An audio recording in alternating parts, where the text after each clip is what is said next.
mean, I'm sure as a player, you're just desperate for some stability maybe at some point, right? That you get going in the right direction and stay in that way. Hey, good morning, guys. Happy New Year. Happy New Year, Freddie.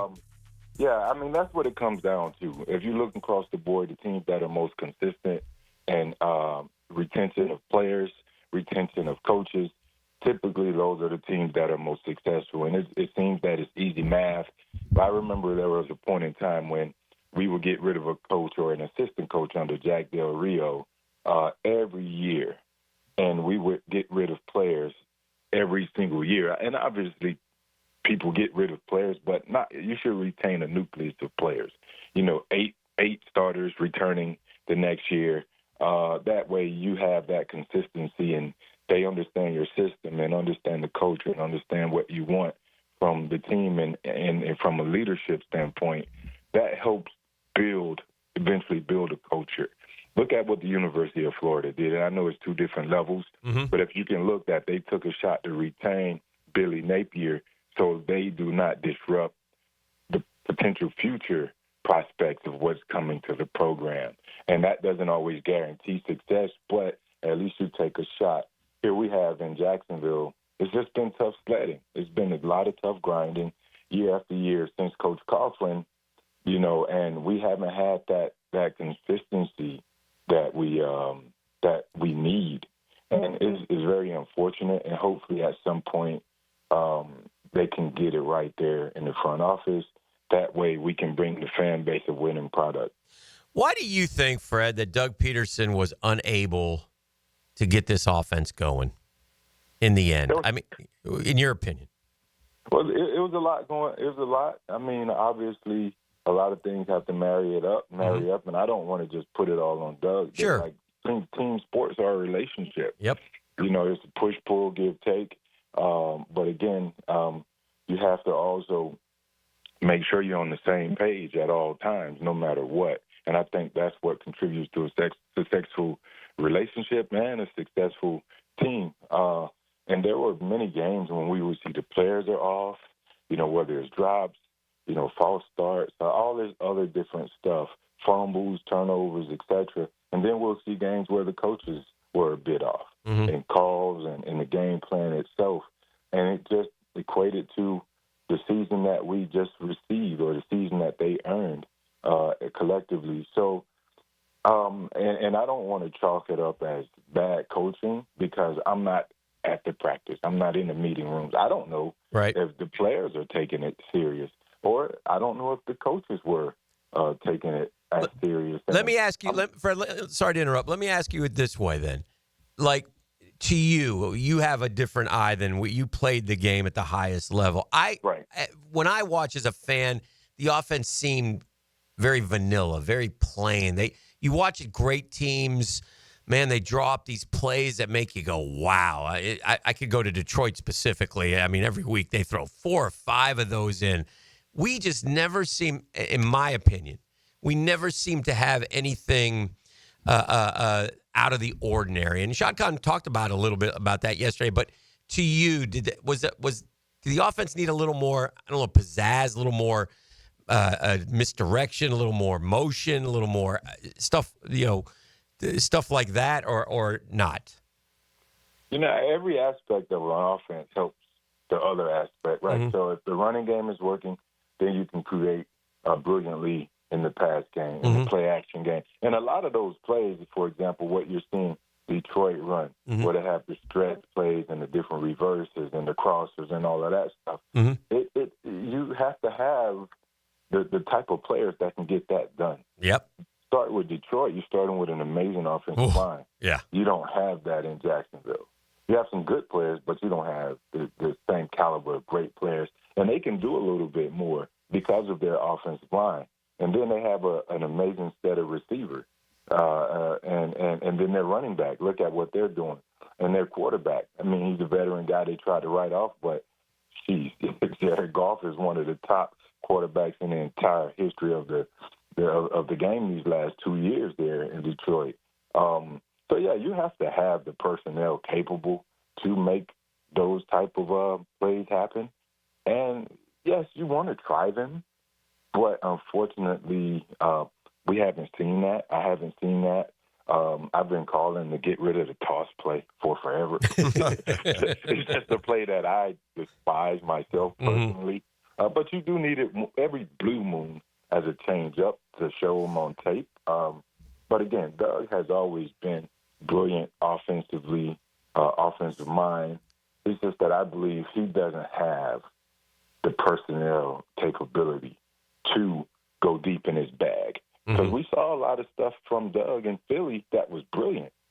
And it's a copycat league. It doesn't take much to go and see what was successful versus your opponent, then try to duplicate or replicate that for that opponent. So it's a lot, man. It's a lot. Football is hard. Yeah, it's so much. It seems that it's harder in Jacksonville for some reason. But the game is so hard, and respectfully, I admire what Doug has done for his career. Look, the man got a Super Bowl championship. He has a statue in Philly. I wish we all thought he could have brought that to Jacksonville. Unfortunately, that didn't happen. So now he's back to the drawing boards, and hopefully they can find one that'll stick and be a coach there for at least 10 years or better. That shows you, or that'll spell that Jacksonville will no longer be the laughing stock of the NFL. Yeah, it sure feels like we are. Right now, for sure. Because they're hitting from all angles. Yeah. Because look at the Pro Bowl snub. Brian Thomas, ain't no way he shouldn't be. No, that was ridiculous. They're bringing up wins and losses now and all this. No way. Yeah. This kid is two in the entire AFC. Yeah, those things matter at the end of the day. You know that. The winning and losses does matter. Yeah. I get it. But I believe that even if the Jacksonville was sub 500 or just over 500, I don't know if he. Well, I guess they make the playoffs if they were over par 500, and he possibly would make it. But neither here nor there. He didn't make it, and it's unfortunate because I always thought that was a stat-based thing. Correct. And then sometimes it comes back and say, all right, well, it's a popularity thing. Yes, I get that because I've been there too. Yeah. But what is it exactly? Yeah. Is it just Jacksonville? Do you look at Jacksonville last? I mean, because you're talking about market and popularity and you're overlooking his numbers. He didn't do it in garbage time. If you're second in your conference in receiving yards, you're a Pro Bowl receiver. There's just no other. You can't argue out of it. I have a question for you. I've always asked to take the math out of it. Yeah. 1, 2, 3. There you go. You guys. There you go. Fair. 1, 2, fair 3, point. You guys deserve it, and that's the end of it. Yeah.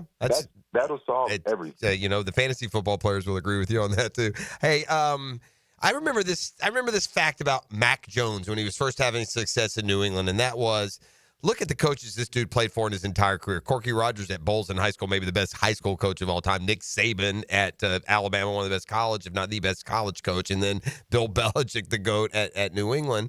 And I started thinking in terms of you two, very, very fortunate. You've had very few coaches, and three of them are all world with Spurrier and Gainesville and both Coughlin and Belichick in your NFL career, throwing a little Jack Del Rio as well. Just everything that you know, Fred, on the coaches who have pushed the right buttons for you or teammates or peers. What are you looking for in this Jaguar hire? Like go to the Freddie T lab and build me the perfect coach that hits everything he needs to hit.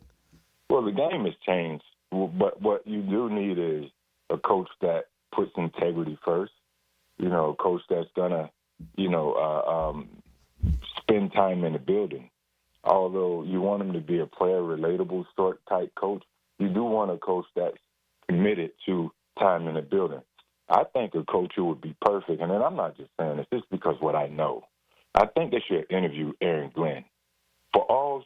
I don't care what anyone says. Mm-hmm. I know what he stands for. I know what he demands. We've seen what he does, what he's done with Detroit's defense up there. Mm-hmm. I mean, just give him a peek. Mm-hmm. I'm okay with that. Yeah. I mean, simply because I know what he stands for. I know. I remember him sitting in Indy during the combines, just hanging out by the little bar area where the coaches come and collect themselves after a long day of evaluations and the scouts. And he said, "I'm not leaving here until I get an opportunity." And it started there. And he's climbed the ladder, mm-hmm. and now he's a defensive coordinator. He's done great there, and he's going to get an opportunity at a head coach's job. But it's more about how you develop men. And I believe with the culture that Detroit has built under Dan Campbell and what they stand for, and AG being a former player, what he stood for as a player, high pick there in the Jets and then eventually Jacksonville and so on. Mm-hmm. I know what he's about. But more than that, you need coaches that are, one, have an extreme sense of urgency that's going to put the organization first. And that's all he's going to do, eat, sleep, and craft football. And that's what you want, somebody that's going to be in the building, somebody that's player relatable, and understanding demands respect from each other, but someone that's going to hold everyone accountable. It's not going to let his assistants off the hook when they're not delivering. They're going to be out, and all these different sorts of stuff. So I think that's what you need, somebody that's hard still in this era of football, that these kids are making a ton of guaranteed money. They can sometimes become complacent. You still have to be hard, but you have to be respectful. And you have to be able to communicate. So I think that's what all of my great coaches had, communication skills, a very extreme sense of urgency, and they put football first before their families. One quick NFL question. We'll let you run, Freddie. You have if I gave you an MVP vote, and I know how much you love running backs, would you vote for Saquon over Lamar and Josh Allen and Joe Burrow? Or and I think if you're going to tell me no, if you tell me no, then we should change the award to most valuable quarterback. Because the guy went for 2,000, so I'm just curious, and they won. But Lamar made history, first 4,900. I know. So I'm curious of Fred's opinion, though. Yeah, I mean, just, I would throw.